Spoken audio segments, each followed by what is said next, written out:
Hi guys, I'm Chris, And I'm Mike. and this is No Limits, a Mitch Rapp podcast. So how you doing today, Mike? I'm good. Memorial Day just passed. It was really nice to walk around the neighborhood, see a lot of flags out, a lot of bunting with the red, white, and blue, a lot of people out going on walks, front yard picnics. So, folks doing what they can from home, even during these crazy times. So happy Memorial Day to everybody. Hope it was a peaceful, reflective one.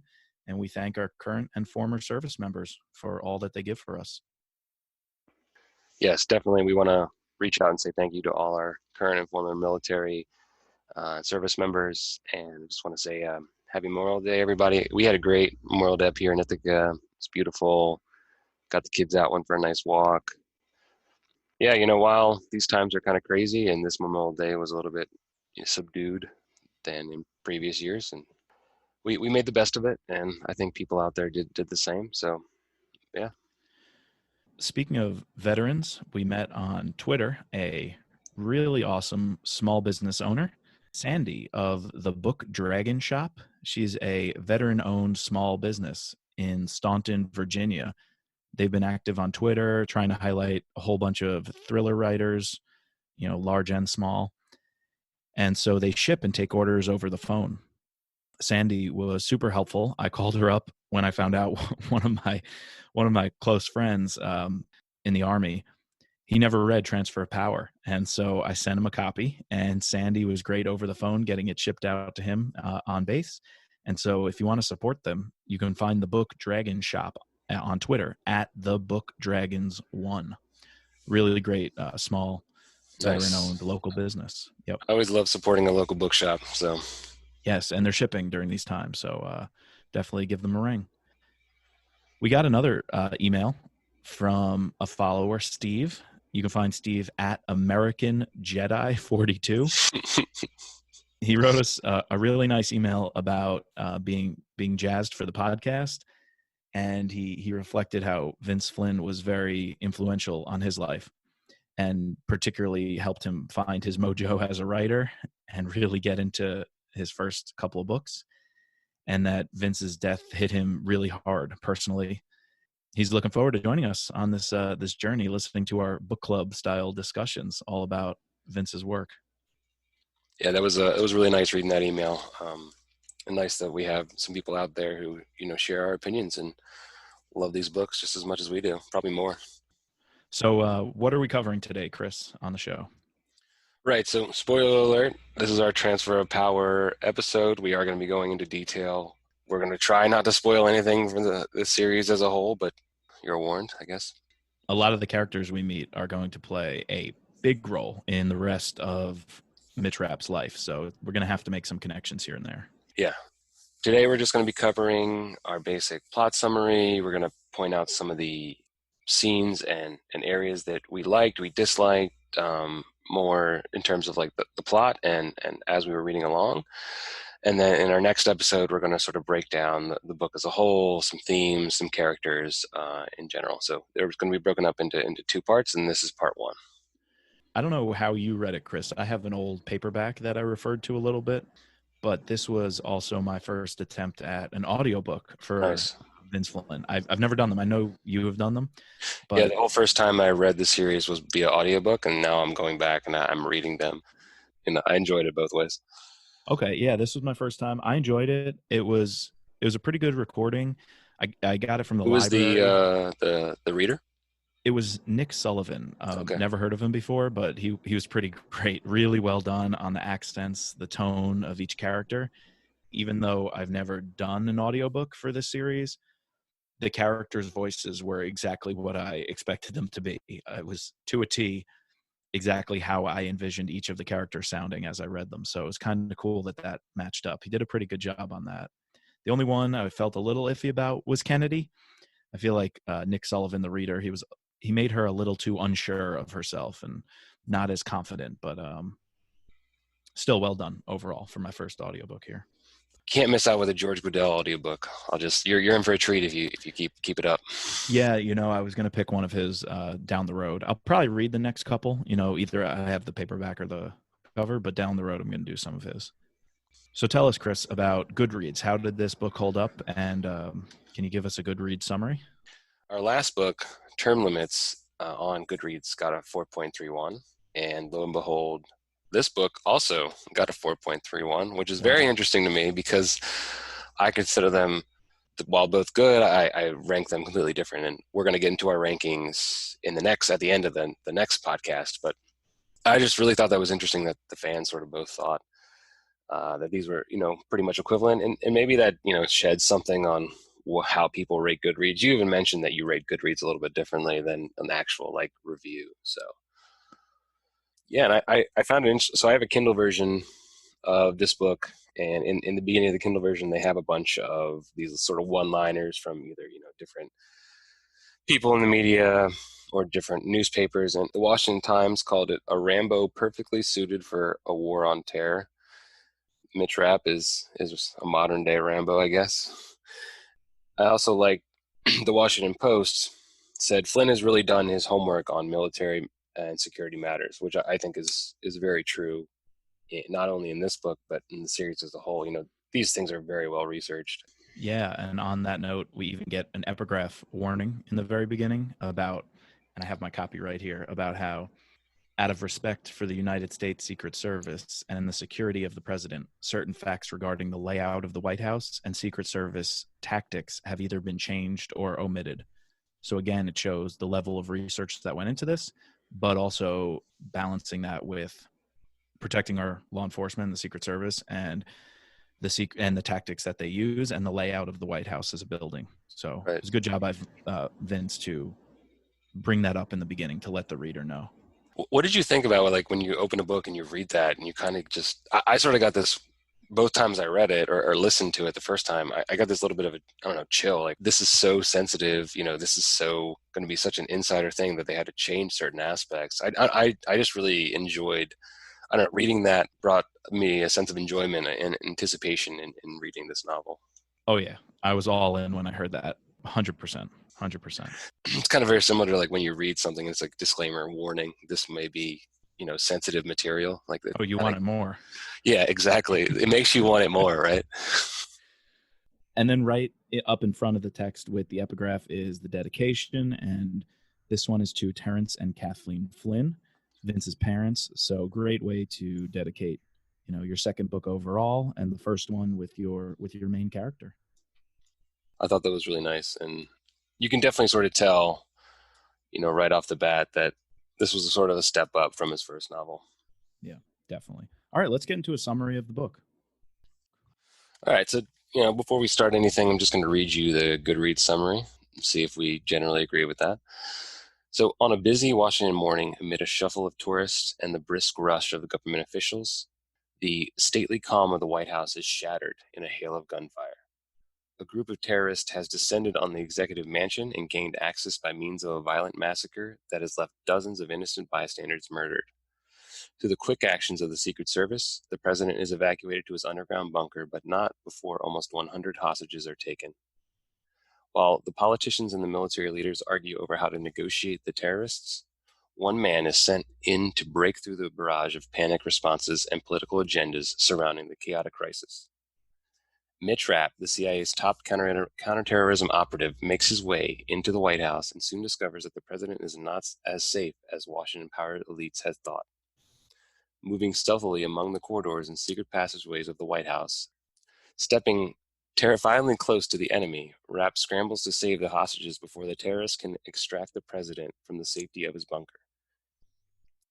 In a race against time, Rapp makes a chilling discovery that could rock Washington to its core. Someone within his own government is maneuvering in hopes that a rescue attempt will fail. All right. That gets the essence of it. Yeah, pretty much. I would agree with that. Can we talk about, though, Rapp's here? Like, come on, this is it. The guy we've been waiting for. We're a Mitch Rapp podcast. We deliberately wanted his name in our name. And so here he is. And I mean, we get a really good description right off the bat in chapter 1. And the first description we get of Rapp is the decrepit old man mumbled to himself in Farsi, the native language, as he went. Like so many things in life, appearances could be deceiving. Underneath the ragged turban and jalaba was 190 pounds of solid, lean muscle. Mitch Rapp, a 31-year-old American, hadn't showered in a week. His deeply bronzed skin was covered with a film of dirt, and his black hair and beard were spotted with streaks of gray dye that made him look twice his age. We know that skin's so important because Vince wanted a character that can blend in the Middle Right. East, really take on and look like a local, and he pulls that off. Already in disguise right there. Yeah. I mean, he even got this limp so that people just look at him as this old man, not threat at all, and he's a beggar in the streets collecting garbage. And he's been doing that, I think it said, for a couple of weeks to try to just blend in and be seen as the random old man on the streets of Right. a small town in southern Iran. Yeah, I really enjoyed these first couple chapters, and when you first read that sentence where this decrepit old man, and it clicked back to me like, oh, this is Mitch Rapp. This is the first time we're meeting him. How easy it is for him to adapt to situations and, make himself appear to be something that he's not, is very similar to what we saw in like the last book, where our blonde-haired assassin Scott Coleman could do something very similar. And so like you could tell like this guy he's highly trained. He's very special. And I love like whenever we get these little blurbs, like in the Goodreads thing where we get the CIA's top counterterrorism operative. I just love that, description. And if we back up a little, the first character introduced was Irene Kennedy. So we see her headed to the White House on a foggy morning. President Hayes is in the Situation Room, and Dr. Kennedy, along with Stansfield, begin the briefing that they have an operation ready to go. They need the green light to kidnap a top Hezbollah religious leader, Farah Harut. It's the first time they have almost 100% certainty of where he is and the opportunity to get him. And so what do you think? We meet President Hayes during this exchange. What's your first impression on him as he's getting this rundown from the intelligence community? First of all, I really liked how we were thrown like right into the action. It just starts with boom, we have this meeting in the Situation Room. What's going on? We have a man on the ground. Who is he? Mitch Rapp, right? Hayes. I liked Hayes, and I think by the end, the reader probably can grow to appreciate who he is. He's very calculating, like obviously most politicians are, but he doesn't want to appear weak. He doesn't want to. He wants to get rid of these terrorists. They have an opportunity to capture this guy. He has ties to other terrorists, so let's do it. And coming off term limits, where it was very clear that President Stevens, as we talked about on the show, was set up to be a bumbling coward, an aloof politician and individual, President Hayes here is a little stronger. Here's a description in that meeting of President Hayes. President Hayes listened to the general intently and tried to be objective. Hayes was a student of history and knew to never use force was foolish. If he did not act tonight, it might someday cost the lives of Americans. Terrorism had to be confronted. He could not pass on the decision. The secondary villains are the politicians and the corruption in Washington. Definitely. But here we're being given the same party, but with a very strong leader who is decisive and willing to trust and rely upon the intelligence community. I feel like Vince is breaking out of some categories that if you wrongfully read through the present day American lens, this text, which was published pre 9/11, right?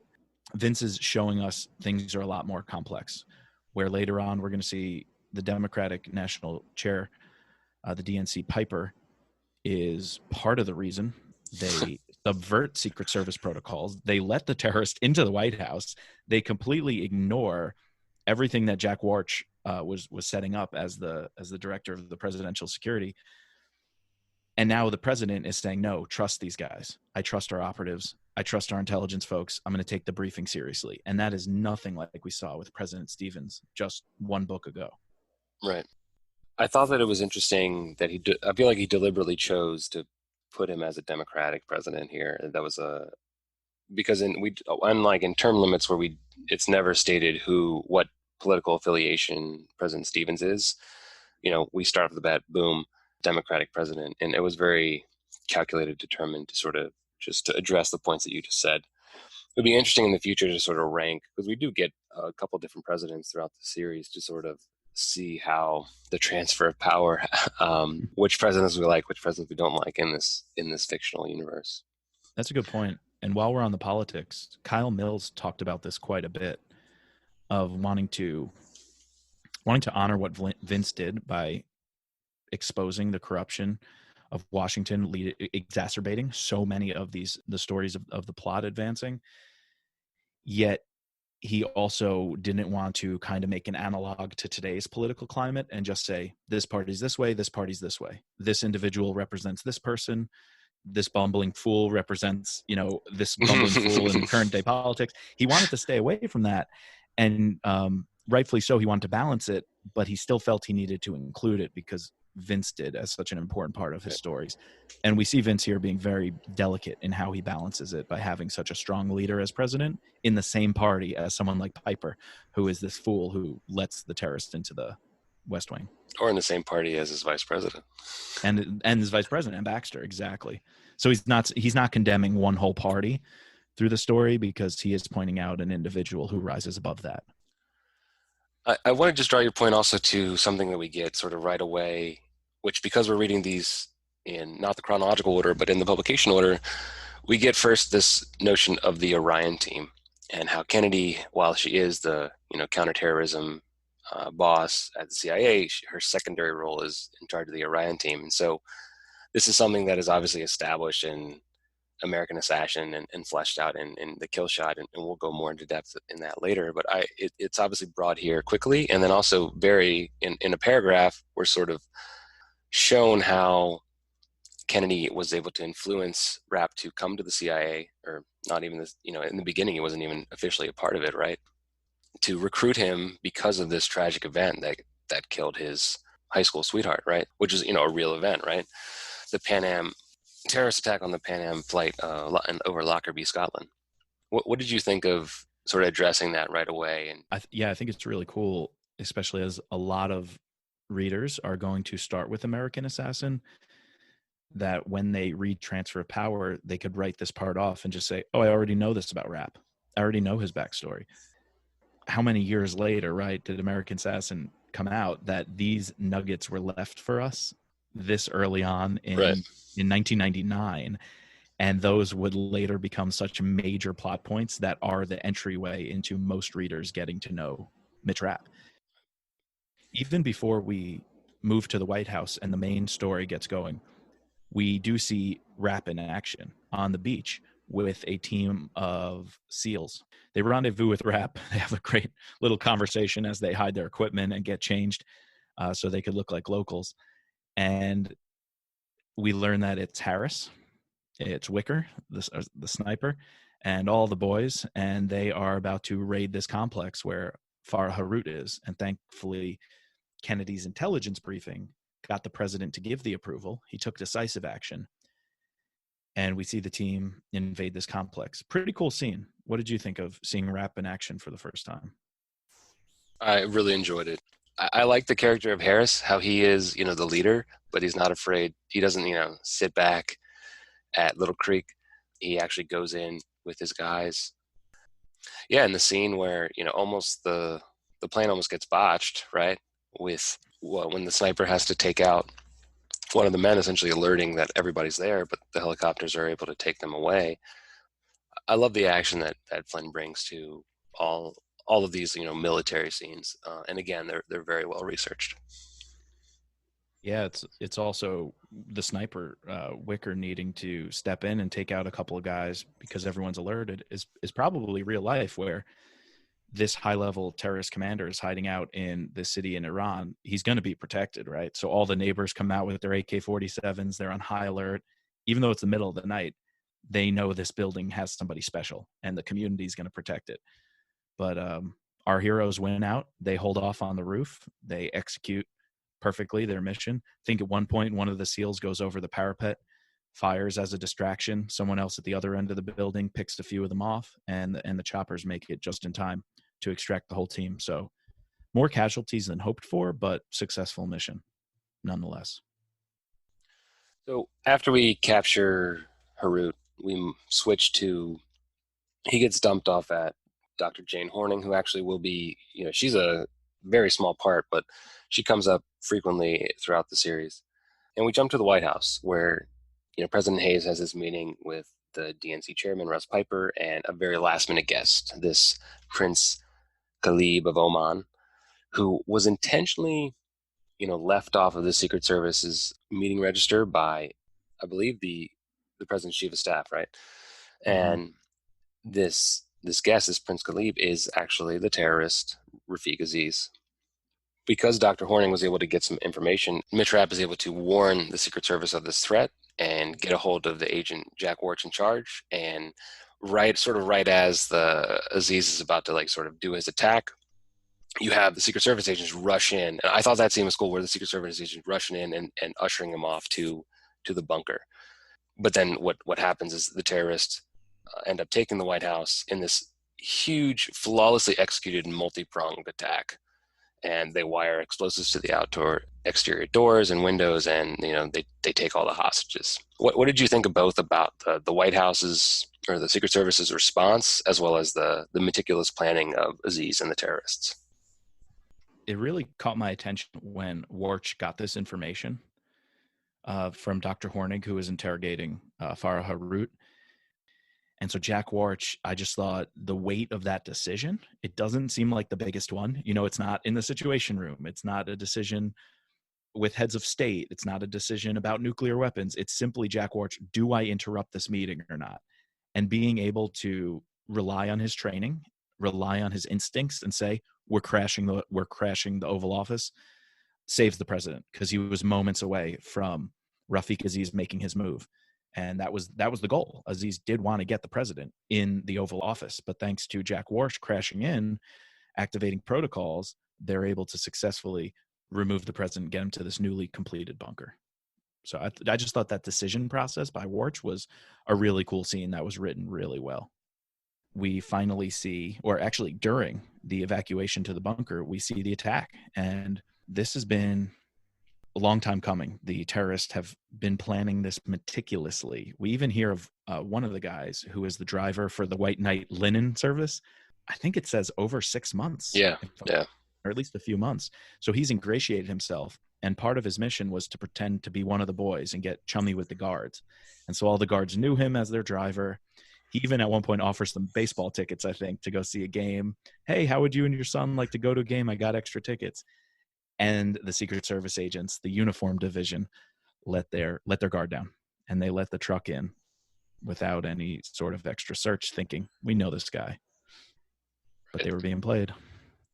Yeah, it's we'll learn throughout the book and maybe through our discussion about all the steps that Aziz took in order to have this go off perfectly, and different things that he studied in terms of negotiation, in terms of what sort of responses the Americans would have. And this is kind of scary, the fact that I don't know if something like this would ever happen, but I would hope that no one would allow someone to get chummy and let your guard down. But that just exposes everyone's inherent weakness. Like, that is most people's weakness. If you let your guard down, something could happen. And so we are at the Pentagon through the transfer of power of the 25th Amendment, and without knowing if the actual president is safe or under duress, the cabinet, top executive officials, activate the 25th Amendment, and Baxter is commander-in-chief. Along with a number of other people, we meet Dallas King, the vice president's chief of staff, and Attorney General Tutwiler are all at the Pentagon deciding what to do and what the next steps are. Now that Aziz has made his demands, demanding they unfreeze, what was it, a couple of billion, $14.7 billion in frozen assets to go to Iran. And if they don't get that, they're not going to release the prisoners or the hostages held at the White House. Well, Rapp's in this meeting, or Mitch Kruse is in this meeting. How does Mitch handle the decision-making process that Baxter is contemplating? Right, and I like his alias. It's not alias. We get our Mitch Kruse in this situation where he's sort of laying low, letting them all talk. Flynn has these secondary characters that are politicians that are also bad guys by berating Secret Service Director Tracy and essentially blaming him for this entire thing. Although Tracy actually doesn't take it and walks out, but you can just see how Baxter doesn't want to. He needs to find a scapegoat immediately, right? And then they have Tutwiler, who starts to propose, let's only give in to a part of their plans, and let's do it this way. And you begin to see how these politicians are, lobbying for power, and they want to do it their way.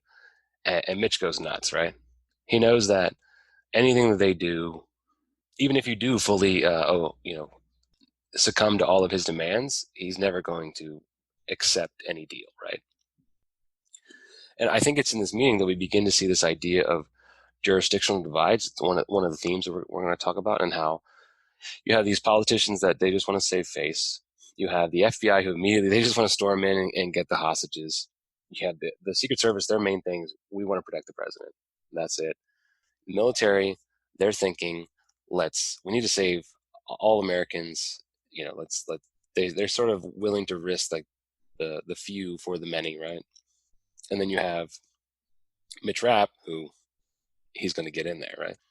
And I really like this divide that Flynn starts to play between the intelligence communities and the politicians, specifically Baxter and his chief of staff, who we end up finding has actually helped the terrorists get into the White House in the first place.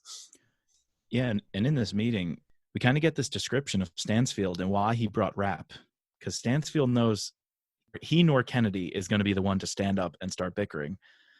And so Rapp's listening to the attorney generals, kind of stuck up, say, I'm an academic. I wrote books about hostage negotiations. I know how these go down. And meanwhile, we're inside Aziz's brain, and Aziz has masterminded this to play people like Tutwiler. Aziz knows the Americans' game plan. He knows every hostage situation in the past and how it ended up and how American politicians handled it. He knew how the FBI handles it. He knew exactly what HRT and the hostage rescue team was planning. Aziz is way smarter than anybody, yet here's Tutwiler and the chief of staff for the vice president, and they're all acting like they're in control of the situation without knowing anything. And meanwhile, the only one who would know something, Director Tracy of the Secret Service, is being scapegoated and being blamed. Meanwhile, he's saying that Vice President Baxter campaigned on cutting Secret Service spending, not allowing them to expand a perimeter around the White House, which he suggested. And still, he's the one technically forced out of this meeting, and Tutwiler's getting to run the show. Well, Rapp can't take it anymore, and he's boiling. There's this nice exchange. Tutwiler looks at him and goes, "What's wrong with you, Mr. Kruse, or whoever you are?" And Kruse is like, "Oh, I'm sorry, I didn't hear you. What are you saying?" And she said it again, and he was just looking over at Stansfield like, can I go? Can I go? Stansfield kind of didn't say anything, and Rapp goes off saying, you don't know this man. I've hunted him. You don't know how they work. They know every step of what you're planning. They know you better than yourself. And by giving in or jerking their chain, you're just going to make this 10 times worse. Because when Rafiq Aziz demands something, he means it. And he probably means 10 times worse than what he's letting on. And here's Tutwiler thinking she's in control of the situation simply because she wrote papers about hostage negotiations. Right. And in the end, what she does in only releasing a part of the funds, and actually she wants to be the one who talks to him as a woman, that sends him over the edge, what causes him to, on live camera, assassinate the national security advisor and his assistant. So she just, by not listening, escalates the entire situation. Yep. And I think it's Rapp and Kennedy are trying to say there's no way you can put a woman on the phone with Aziz to negotiate. He'll see that as a disgrace. He'll see that as a weakness, especially a Western woman. And Tutwiler just thinks, thinking about her own values. I'm a strong person. I'm a confident person. I'm prepared for this. The CIA is trying to tell her, you don't know what you're up against. You don't have experience with this part of the world and the terrorist mindset. Right. So Rapp leaves the meeting. He's actually escorted out. And he's taken to General Flood's office, the chairman of the Joint Chiefs. And here he is wondering, is he going to get a slap on the wrist? Is he going to get any sort of consequences. And Stansfield comes in, and Rapp is trying to figure out, am I in hot water? There's this great quote. Trying to gauge Stansfield was like trying to read the expression on the Sphinx. The longer you observed, the more you thought you saw. But in reality, you saw nothing. In the case of the Sphinx, it was because there was nothing. But in the case of Thomas Stansfield, there was a lot. For me, that might be one of Vince's best lines. That's phenomenal writing. You really know exactly who Stansfield is. This great spy master playing chess in his mind. He's kind of like to go back to Le Carre novels. If you ever read any Le Carre, it's like that George Smiley character. This just seasoned veteran spy master who you cannot get a read on, and is Right. always in control. Or in the Brad Thor novels with the old man. And what's interesting, right, is if you read these in chronological order, you learn a lot more about Stansfield from the first two books.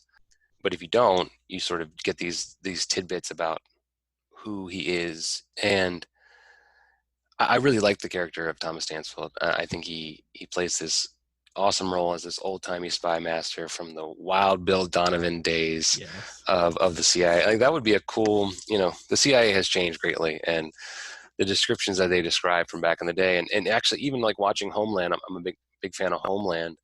The character of Saul in there reminds me a lot of Thomas Yes. Stansfield. Not as old, but still like from that era. He was put over in Russia behind the Iron Curtain type person. I really, what's one of the characteristics I really like about Thomas Stansfield. Great comparison. But here's a question for you, Chris. If you were with Rapp and you and Rapp walked into a bar, or you and Rapp walked into the chairman of the Joint Chiefs office, what are you drinking? I'm drinking Booker's bourbon. Let me tell you, that's Rapp's drink of choice. I love it. It's pretty tasty. Booker's bourbon. I've never had it. Never had it. I took a tour of the Jim Beam, so. Oh, nice. So this is their small batch cask bourbon, I heard. Yeah. It'll be up to $100 a bottle, pretty limited edition. Although I also like what Flood's drinking. What is it, Macallan 25? That's pretty good. Yeah. I just don't remember that nugget. I always wondered. It's like, if Mitch Rapp were drinking at a bar with me, what would he have? And it's like, boom, you get the answer right there. After we have, the catastrophe that happens with the Attorney General, we get to meet one of the characters I really enjoy in this book, and that's Milt Adams. So the plan is to now have Mitch and Milt, sorry. The plan is to now have, you're going to have a lot of editing to do. Dr. Kennedy and Director Stansfield, their idea is to have both Mitch and Milt team up in order to insert into the White House through the ventilation ducts in order to be the man on the inside, gather more information. All the while, the vice president on the outside is deliberately trying to save face. He really doesn't want the hostage rescue to take place because he's worried about his image. And we also find out that Dallas King is leaking information to the Post through his sexual pleasures with a reporter, and that he's doing this in order to save what the vice president looks like. Yeah, what a scumbag. I mean, he's going to a reporter to leak that the failed negotiation attempt was not on Baxter. He's blaming, Tutwiler, she wanted to do this. It wasn't the vice president. And just, why is it about saving face? You have 100 hostages, a terrorist about to break into the president's bunker, and here's Dallas King trying to work Washington and try to be a playboy and show everyone that he and Vice President Baxter are really in control. What a scumbag. But I mean, opposite of that is Milt Adams. Right. Just, you mentioned him. This guy is awesome. Rapp pulls up to his house in Northeast Washington. There he is with his big, scary, barking dog. I think German Shepherd, maybe. Yeah. But he's a former Marine. He's a pretty trimmed down guy, but still badass. Carries a badass nature. Can drop down and give you 25, rattle them off real quick. Absolutely. And what we learn is he's not only a tough guy, he also is pretty smart. As an engineer, he's collected blueprints on the White House, and he's one of the top experts on the grounds and the engineering and architecture of the building. And so Rapp is going to lean very heavily on him. I should say Kruse at this point, because he doesn't even tell Milt Adams who he works for. And Milt Adams is like, cut the crap. Who are you and who do you work for? Sensing he's some sort of special operator. And eventually he says, how can I help you? And Milt wants to help and do whatever it takes and even risk himself. And Rapp agrees. I'm going to need somebody who knows the layout of the building. I'm going to need somebody who knows every nook and cranny, every air duct and ventilator shaft. And Milt signs up right away. Says, take me with you. I know I'm old, but I could do this. Right. It's also during this time that we get a quote that I found really interesting that I shared with you, and it's so Baxter seems to despise the fact that he was put in this situation, and that worried Thomas Stansfield. He says great leaders rose to the occasion. They almost thrived when they were confronted with a crisis, but this man seemed to shrink from it. And that just really shows, how awful Baxter is and how slimy and scumbaggy of a vice president he is. Yep. I kind of feel like if you didn't have President Stevens from Term Limits, Baxter and Stevens are pretty much the same character. Like it could have been either one of them in either book. You could have swapped the two and we got the same exact story. Yeah. Yep. The good thing is that the FBI's hostage rescue team is fully prepared to invade and be the on the ground inside the White House people to free the hostages. You've got SEAL Team 6 willing to seal off the country, that if anybody does get out, they can pursue them internationally. And what did it say Delta Forces? I forget, the Army Ranger Delta Force, what they said their role was with the air. They're good with from the air. Airdrops. Yep, that's it. And so I just think it's pretty cool. You talked about the different jurisdictions before, how we see these three branches coordinating their response. Right. I also like the descriptions that Flynn gives of each of them and sort of their training, their background, where they're coming from. This was information that I never knew before, reading this. I wasn't huge into, military history, so, really wanted to know more about this kind of stuff. It's also during this time that we get to meet a character that stays with us throughout the entire series. One of my favorite characters to the series, Marcus Dumont. And I love the story that Flynn puts out because these books, you can read them whenever. He puts the story about who Marcus is, just a little tidbit. And I love that this guy was so smart. The only reason the CIA caught him was because he got drunk and blabbed about stealing so much money that no one caught him. Like, that's great. Because he was drunk, he got caught. And now the CIA uses him because he's, this tech genius. Well, you got to think of like a Stansfield, someone who is that old timey spy. They're going to want people like that. They're going to want the smartest people. They pick up on that. I mean, look at how Kennedy picked up on Rapp. He wasn't anybody, but she was looking for someone to join Orion team who wanted revenge. She knew it had to be personal. Where usually I'd imagine you go right to the special forces guys. You find someone who is kind of thinking about moving on, leaving that, and then you recruit them in. But no, they're smart enough to know to go for these raw, kind of on the fringe type of people, whether it's Rapp with revenge or Marcus Dumond with his intelligence, and those are the ones who are going to be your special assets. Marcus Dumond provides them technology, a number of cameras, and recording equipment that they are going to try to place strategically throughout the building. And relying on Milt Adams' expertise, Adams shows them on the south lawn, hidden not far from the fence, there's an exit shaft for a boiler room that was put in, I believe, in the Reagan years, if I'm not mistaken. And it was just big enough to fit a person the size of Rapp. And so they basically set up station on the south lawn, hidden a little bit out of view of the terrorist hanging on the rooftop of the White House. Milt Adams shows him where this bush is, and there it is. He picks up the bush, and they can insert clandestinely into this air duct shaft, which will go into the third basement boiler room of the White House. I don't know about you, but between the Treasury tunnel that the terrorists blew and this air duct going to a boiler room, do you think there's any chance of a real analog to that, or a real example of something similar that you could use to breach the White House, or is this just where it's all fantasy? If you think back to that, short little paragraph in the beginning of the book, I think maybe there are things like that that exist, but they're definitely not that shrub in that location or near the Treasury building. That's something that is, if it does exist, it's been changed. Yeah. The idea of having this little air vent that is accessible, that kind of seems a little far fetched to me. The tunnel I could see existing somewhere. They always talk about presidents in the past who brought people in through secret tunnels.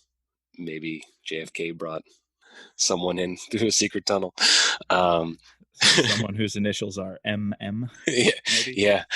Well, Rapp, here's another little secret nook and cranny in the president's bedroom. In a walk-in closet, there seems to be this little room off the closet, and that's where Milt and Rapp are hunkering down. But right before they conceal themselves in this hidden closet, they place one security camera, and so they hear a terrorist coming up the stairs, heavy footsteps, and they just in time get inside the hidden closet area and watch the feed on the camera. And what it turns out is one of the hostages, a very attractive young journalist, Anna Reilly, she's taken up to the president's bedroom. And in a very intense scene, he jumps out, and right before she is attacked, he's able to take out the terrorist and save her life. Yeah, and I don't know. I wanted to ask you this: do you get hung up on her name? I always call her Anna Riley, but Yeah. it's actually pronounced really. So it's an interesting thing. When I was reading it, it sort of hung me up a little bit. Well, so in the audiobook, it was pronounced really, Rielly. And I even know that Kyle Mills in a lot of interviews has said it's something that always bugged him later on, wondering if this was a mistake or something about Vince's writing style or perhaps his dyslexia, where he mixed up the letters, because that's very common for people with that disability. And so Mills also said really versus Riley, Reilly, has always bugged him. And I think he even went back and forth and switched it to Riley every time he mentioned her later on in his books. So that's an interesting tidbit. But yeah, I was hearing Riley, excuse me, I was hearing really as her name in the audiobook. I know it hangs me up. Anyways, this scene is intense. It's begins to show how Rapp can be effective when he thinks on his own and when he just doesn't. He even mentions it later on in the book how he needs to just internally. He's like, I need to stop asking permission and just action. And in this case, he does. It saves Anna's life.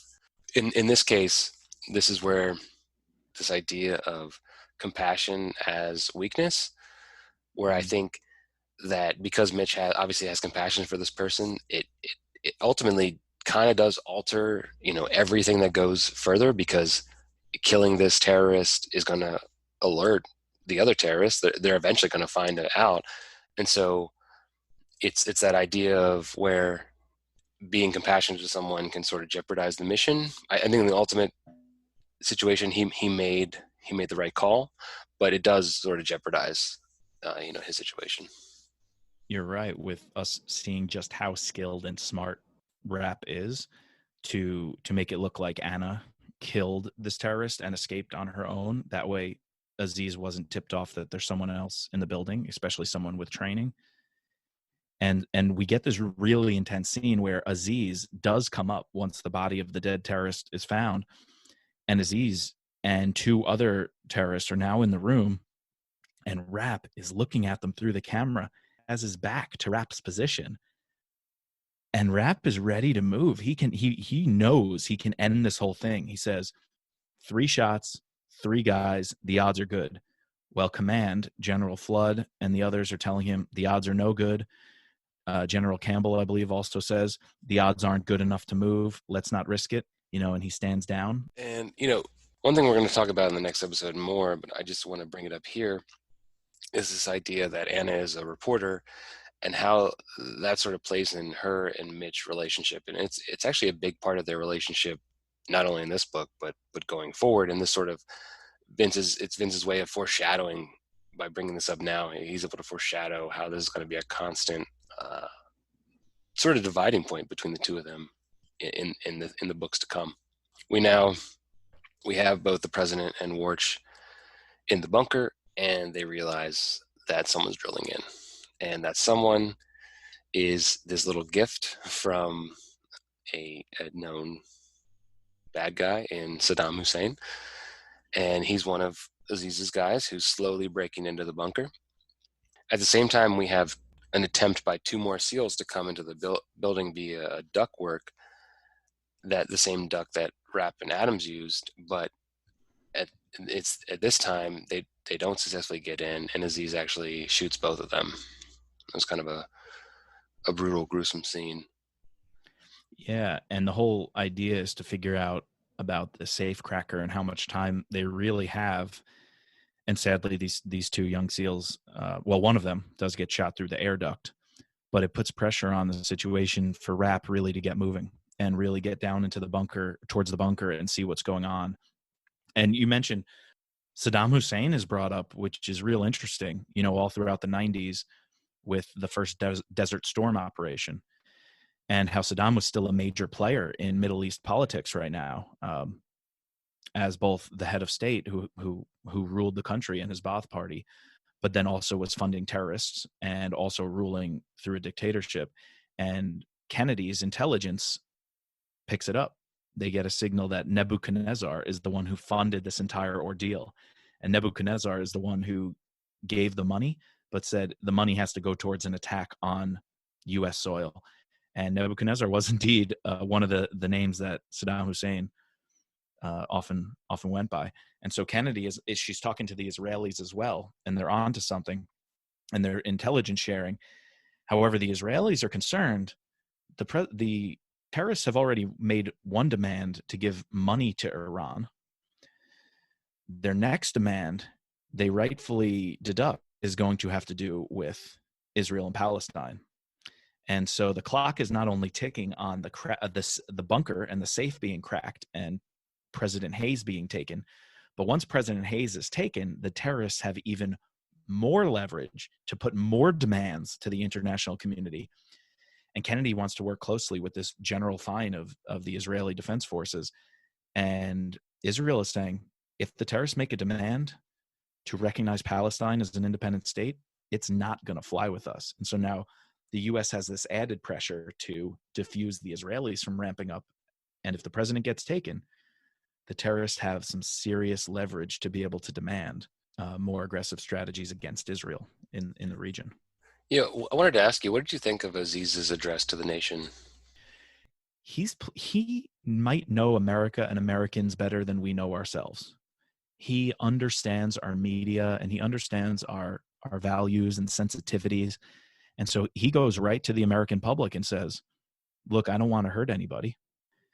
My goal here is to free my people, which I'm sure you can understand as a country that fought for your own freedoms and stands up for human rights and basic values. Well, my people have been terrorized, crushed under the yoke of American imperialism. And so please understand that I am just a good guy at heart. And he's kind of playing off American sympathies and hoping that a lot of people will say, let's get the hostages back. And you know what? If we have to change our foreign policy towards the Middle East, let's change it. It was failing anyway. So I don't know. It's kind of He's very manipulative. Very manipulative, and I think it was interesting how they showed, or he talked about, King immediately did a poll and showed that Americans were in favor of rescuing these hostages and in giving up some of these these demands.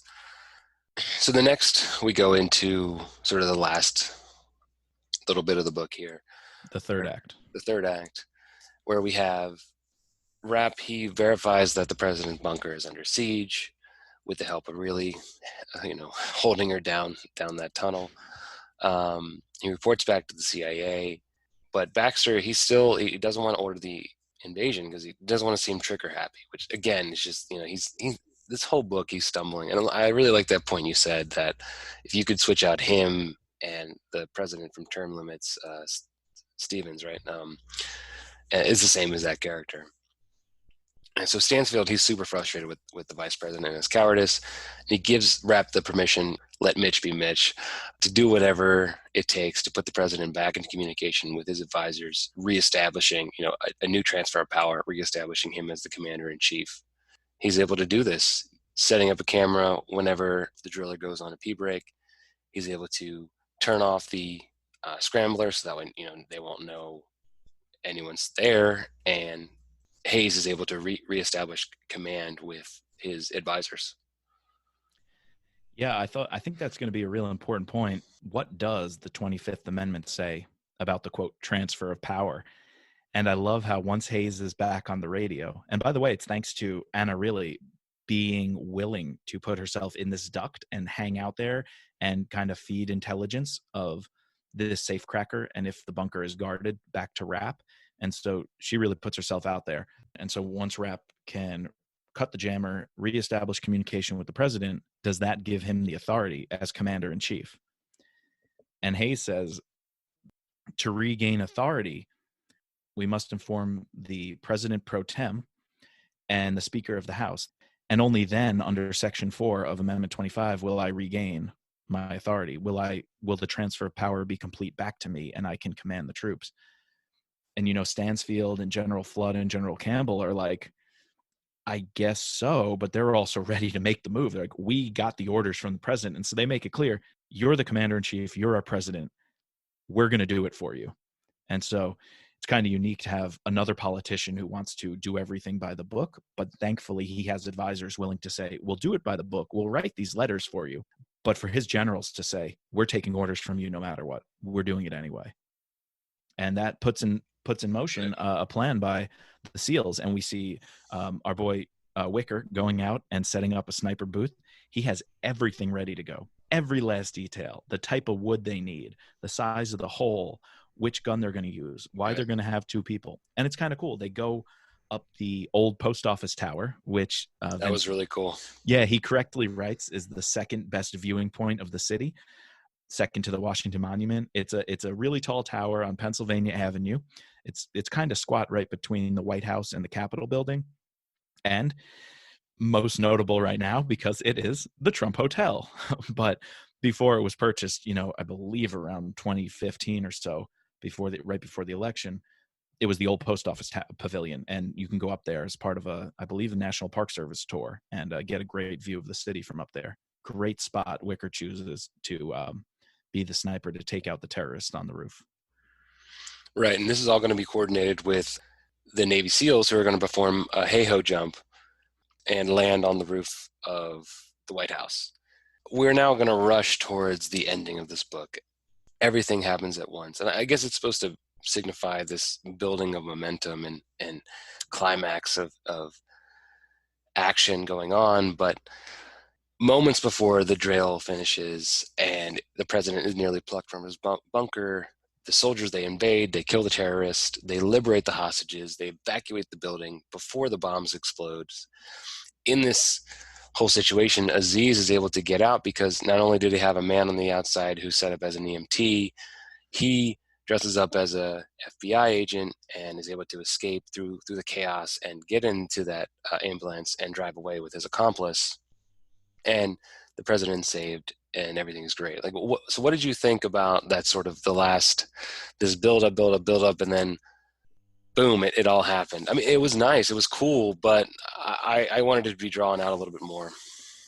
Yeah, I'm with you. Great scene, awesome, meticulous planning. Every little detail Vince includes is great, but then it just stops. I didn't like the cut scene where we knew some of the bombs went off just in time as the hostages were taken out. So everybody was mostly safe, but Rapp saw the trip wires and the Oval Office in the West Wing was wired till Kingdom Come, and it all blows. I would have liked a bit more of a description. What did the rooms look like? What happened to, think of all the Roosevelt room. What did that look like? What did the Oval Office look like? What did the rest of the quarters, what did the Lincoln bedroom look like? The smoldering ruins, or was most of the building still standing? We never really get a satisfying answer. It's this cutscene, and all we know is President Hayes is 100% fine. He's all right. He is in Blair House, and I forget how long it was later, but enough for everybody to fully recover. And President Hayes is ready to give out his commendations, his thank yous and IOUs to a number of people in the story. And ass chewings. And ass chewings if you deserve one. And I think Dallas King certainly deserves one. Yeah, he even gave a private tour to one of the terrorists and how they were able to case a bunch of information.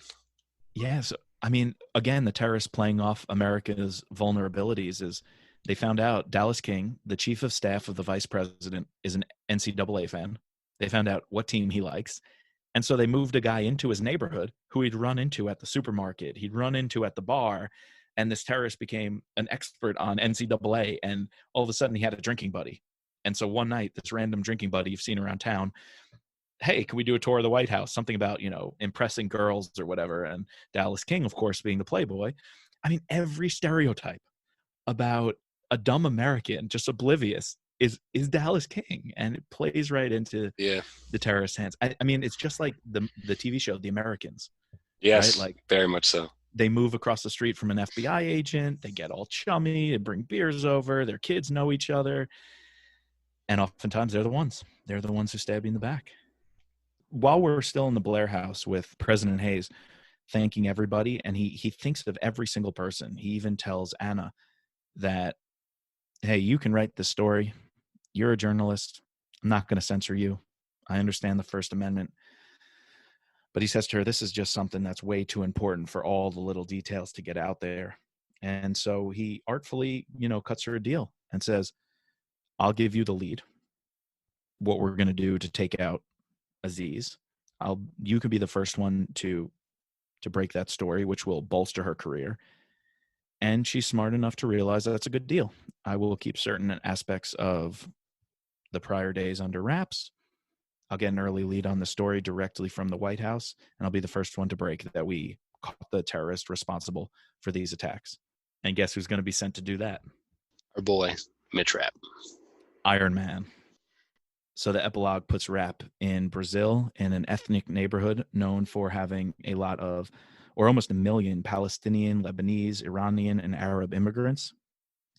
And it's in the city that they have satellite photography through the CIA that a high-value target, Mr. Rafiq Aziz, is hiding out. What did you think about the ending scene there and finishing off Rafiq Aziz? He's been a rival of him for a little bit. I mean, it's pretty impressive. We see Rapp take out a whole room, 3 tangos down, he says. He's moving up to the second floor. And of course, there's Aziz in bed, right? Of course, with a prostitute. 2 bullets slam into his elbow. So again, just Rapp. He wants his time. He wants Aziz to know who he is. He's not going to shoot him straight in the forehead. He yanks the woman off the bed, tells her to get out of here. And he asks Aziz, you remember me? Aziz remembers who it was. His face froze. He searched his memory. And Rapp says, 4 tangos down. Squeeze the trigger one more time. Boom. What a great book. Well, next episode, you are going to hear our final review on the book. We will even be talking about which our favorite covers are. So if you haven't seen on Twitter, give us your vote.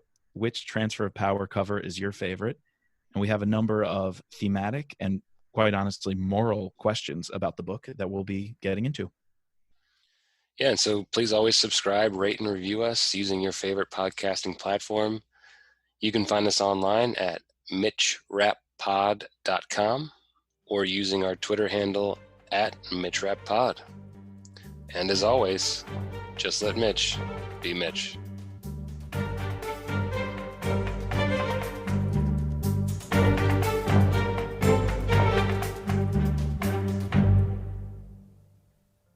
Guys, we're just simply 2 fans offering a discussion and reviews of some of our favorite books and characters. This podcast is not officially affiliated with Vince Flynn, Kyle Mills, or Simon & Schuster. But thank you to them for bringing us this wonderful world of Mitch Rapp.